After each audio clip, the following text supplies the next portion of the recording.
Is it possible that I have found the best Bluetooth bookshelf speakers that are also very affordable? Let's find out.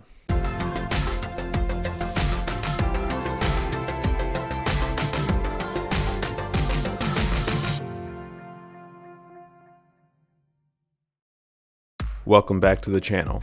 So before I get started with the review, I first want to give you a little bit of the unboxing experience here, as well as give you some information about these speakers.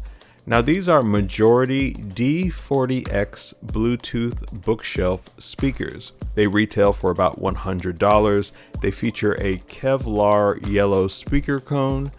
They are 70-watt power speakers, and they do come with a remote control. And full disclosure, Majority did send me these speakers in exchange for my honest review. Now, as I mentioned before, these are Bluetooth speakers, so when I first turned the speakers on, I saw a blinking blue light that was indicating that the speakers were automatically trying to pair to a device that was nearby in my room. Bluetooth connected. It's also worth noting that you get a very similar confirmation whenever you get disconnected from your device as well. Bluetooth disconnected. Now, when you turn one of the speakers around, this is where you will find all of the variety of different inputs. Now, you're going to need to connect these speakers together via a RCA cable. It's definitely worth noting that the cable is not super long in my personal opinion. I measured it and it's about 59 inches in length. Now, if you do want your speakers to be further apart from one another, you can purchase an RCA extension cable like this one. Now, when it comes to connectivity with these speakers, you also have an optical input, an AUX input, a micro SD card slot, and a USB input.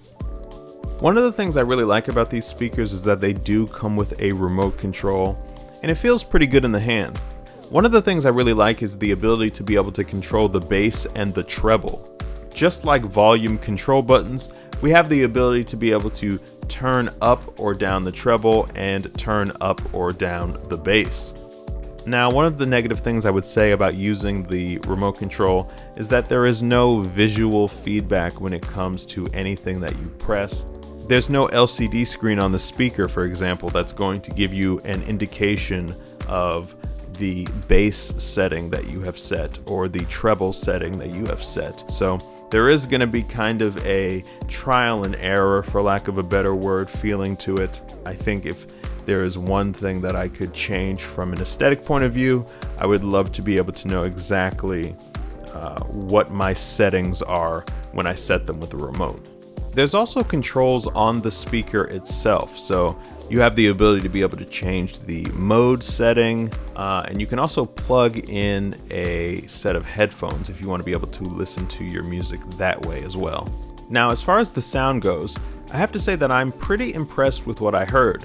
Even though I'm not using any type of external subwoofer, I thought the bass was pretty good, all things considered, right out of the box. Once I moved these speakers further apart from one another, and especially when I used the extension cable that I mentioned before so I could get them further than 59 inches apart from one another, the soundstage was a lot more open and the music was much more engaging. Now, of course, these are $100 speakers, so there is going to be a little bit of a limitation when it comes to the sound quality. And while I thought that the bass was fairly solid, I wasn't blown away by it, and I don't think that anybody that would consider themselves to be a bass head would be over the moon for these particular speakers. And while I did enjoy the fact that the music sounded very lively and engaging and fun to listen to, I did at times feel that it was missing a little bit of depth, a little bit of full-bodiedness, especially when it came to the bass. When I was listening to Mary J. Blige's Real Love, which is a very memorable track and it has a real thumping beat to it, I didn't feel like it had quite the punch and the expansive feeling that I hoped it was going to have. And when I listened to Linkin Park and Jay-Z's Big Pimpin' Paper Cut, it sounded good when it came to the vocals. But when it came to the beat, when it came to the bass response, it was a bit flatter than I would have expected.